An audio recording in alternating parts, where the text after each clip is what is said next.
So for the application, of course, we're going to go in with the monomer, which is your liquid, polymer, which is your powder. Your powder comes in clear, white, nudes, all different type of colors, but you have your core colors, which you don't have to encapsulate, and they would just be like a base color basically. And so this one is a core color. It's a pink and it's super pretty. Again, it is in the color Pretty in Pink, and it is available on my website. So I know I had a question. Somebody was like, how do you make acrylic? And so acrylic is basically just the combination of your monomer, which is the liquid, and your polymer, which is your powder. Both of those things create the acrylic. So what we want to do is just dip my brush in, and to get a medium-sized bead, which is what I'm going to be using, I dip my brush into the liquid and just wipe my brush halfway. So I'm going to tap it, or like basically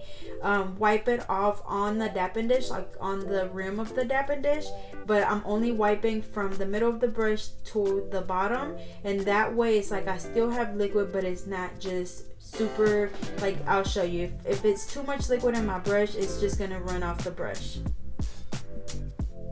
It's gonna literally drip on the paper towel. So that is definitely way too wet. And then if I didn't have a lot of liquid in my brush, if I was to wipe my brush off a lot like that and I try to grab a bead, it's gonna be super hard and it's not really gonna go anywhere. See, it's gonna fall right off and it's gonna be already getting hard. So the perfect liquid to powder ratio is basically just making sure that depending on what size bead that you get the right amount of liquid and the right amount of powder. So to get a medium sized bead, I dip it in there, and then like I said, I only wipe from the middle of the brush to the tip of my brush to where it's still liquid but it's not soaking wet, and then I just dip it in there very gently and I have a nice size bead.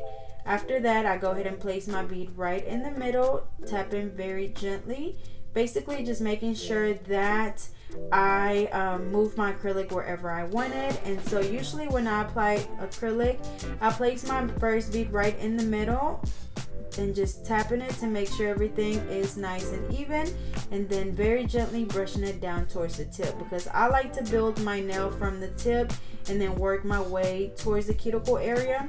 That way we just get that natural apex as we're building the nail. And of course, making sure that as you're brushing super gently. It's basically almost just like a feathering motion, y'all. Like you're doing it super gently.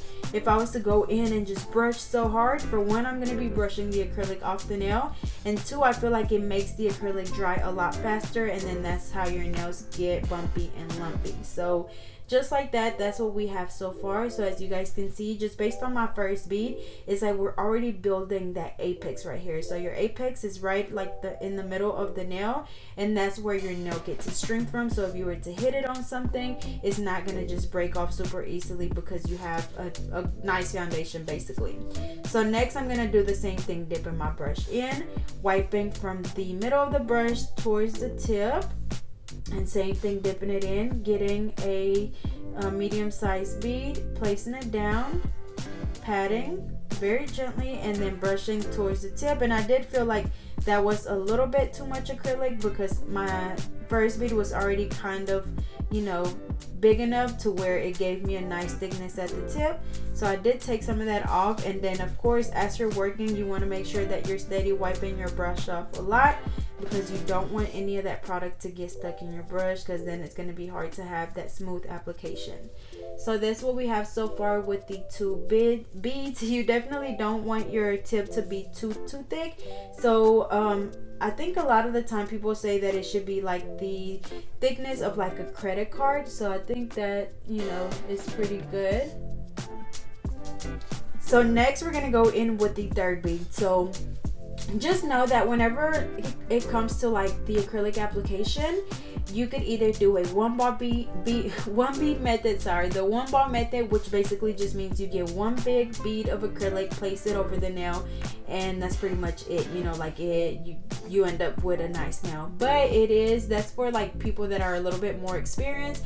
I actually don't even know how to do that just yet, and I've been doing nails for a long time, but I still just like to do my 4-ball method because I feel like it's a perfect application each time, and all of the nails end up looking the exact same way. And so the way that I do it is the 4-bar method. So the first one right in the middle where the natural nail and the tip meets, second one right below the first one, so like closer to the tip, the third one closer to the cuticle area, and then the fourth one basically in the same spot. And that's just going to naturally build my thickness at the tip and then build my apex, which is right in this area. So since I do have a nice thickness already, as you can see, because like I said, the first bead was a pretty good size, I'm gonna work with just a little bit less.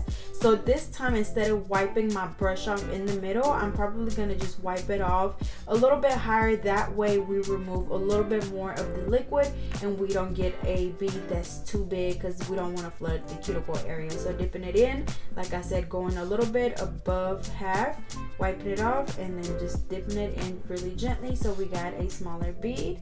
Same thing, placing it down and patting down. And as I'm doing this, I'm holding my nail downwards. That way the acrylic just naturally kind of floats that way.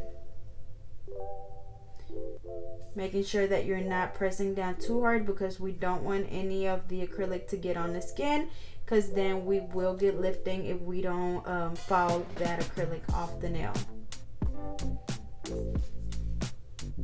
Making sure that we clean the sides. And remember, as you're working, make sure that you're steady wiping your brush off a lot. Alrighty, so just like that.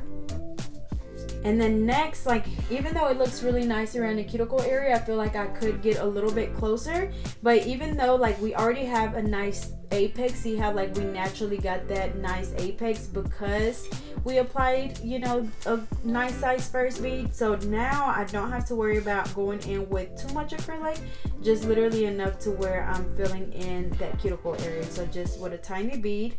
As you guys seen, I basically like wiped the entire nail. That way I only had just a little bit of product in my brush.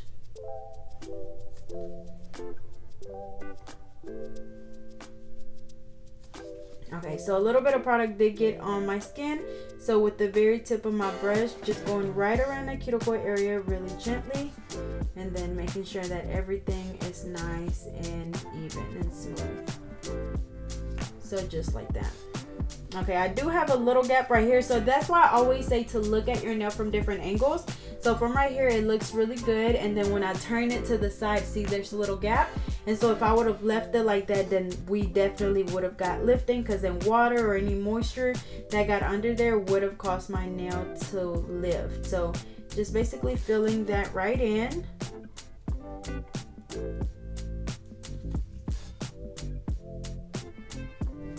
And of course, when doing your nails, it is a little bit harder to do so. It does take a lot of practice, y'all. Like, trust me, it took me a while to finally be able to do my nails, but it's gonna be the same process over and over again.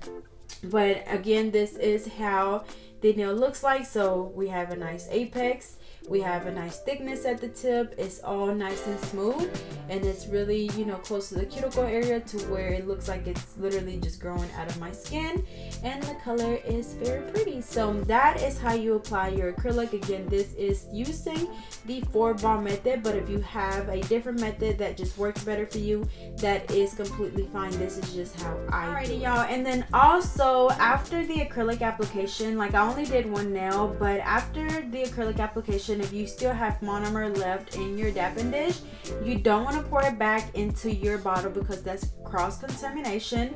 You also don't want to pour it down the sink or in your toilet. What you want to do is just pour it into your paper towel, just like this, and then just fold it up and throw it in the trash. You do want to make sure that you have a trash can that has the lid on it, or even if you put it in a like Walmart bag or just a plastic bag, and just, you know, close it up really good. That way it doesn't smell too bad. But again, you don't want to dispose of your monomer in the toilet or sink. And then also for your brush, you want to make sure that after each use you clean your brush really good. So what you want to do is just put your brush in that same dapping dish after you, of course, you poured it out, and just set it in there just like this, and just pour some brush cleaner into your dapping dish, and you want to just let it sit there for about 10 minutes. I don't have my brush cleaner in here with me right now, so that's why I didn't pour anything in here. But just pour some brush cleaner in there. Like I said, let it sit for 10 minutes. Make sure that it's leaned up against something. That way it's not just standing straight up and you don't bend your brush. And it's just basically going to soak off any product that might have been left in your brush. And then that way, when you're ready to use it again for your next set, your brush is nice and clean and ready to go.